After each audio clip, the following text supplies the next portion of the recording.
New poll says that Canadians want to decrease trade with China.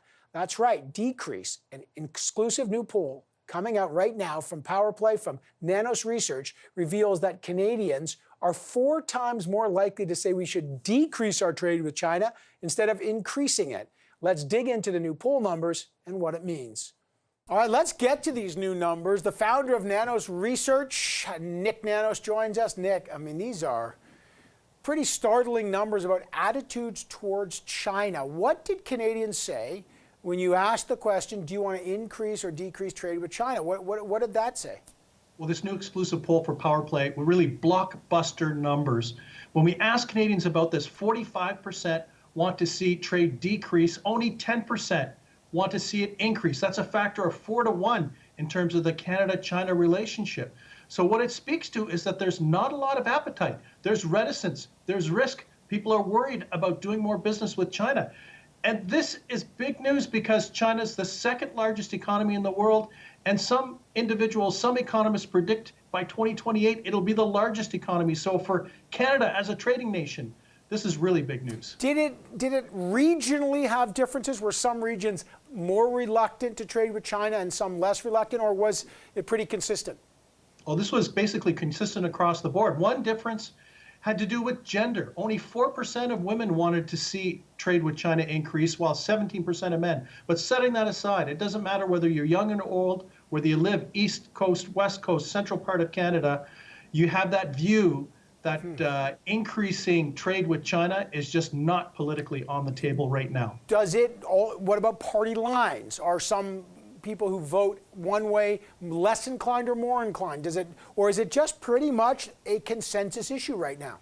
It's basically a consensus issue, Evan, and that's why it makes it so important. I think we should also put on the table that if there is an election in 2021, it looks like there might be one thing Canadians are going to want to hear from every single party leader: what is their position with China? What is the plan for the future in terms of trade? And how close or distant will each of the party leaders want to see that relationship between Canada and China? It is fascinating because the chief of the defense staff, who is about to retire, General Jonathan Vance, told the Globe and Mail in an exit interview that the indicators are danger and threats, especially, he said, from China. And China and Russia, the two biggest threats on all sorts of levels. So it's dovetailing not only with how people are feeling in the poll, but clearly the threat assessment at the very highest levels is pointing to China as a potential major threat going forward. Yeah, we have technology, we have security, we have the two Michaels, and trade. Think of it this way, Evan. 10 years ago, China was a market that everyone was looking at. It was flexing its economic muscles. It was a big market, and Canadians wanted to get in on it. 10 years later, and the numbers have turned 180 degrees, where people now, when they think of China, think of risks, economic risks and security risks. And it speaks to how the environment politically has changed in Canada. Yeah, it has. And the question is, how do you engage? Is it constructive engagement with trade because there's going to be trade imperatives? But what about the human rights issues? For Canadians, you said these two names, Michael Spavor and Michael Kovrig. There's that. Until they're released, I think that must be really leading the charge of poisoning this relationship. Then there's a political decision for this government, Huawei, and making them part of 5G. This kind of data has got to make this a politically easier choice for them. And the thing is let's face it, Evan, there's been no good news on the Canada-China front over the last number of months.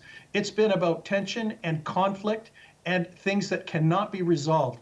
For these numbers to turn around, there's going to need to be some sort of progress, positive progress between the two countries that kind of can show that that relationship can work and can work to the benefit of both Canadians and Chinese in the future. I'll tell you, when you can surprise Nik Nanos on a poll, and these surprised you, right?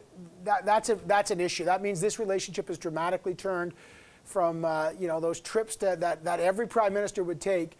It's a whole different ballgame right now. Maybe it's the two Michaels situation that remains tragically unresolved. Nik Nanos, great to have you on the program. Thanks, Evan.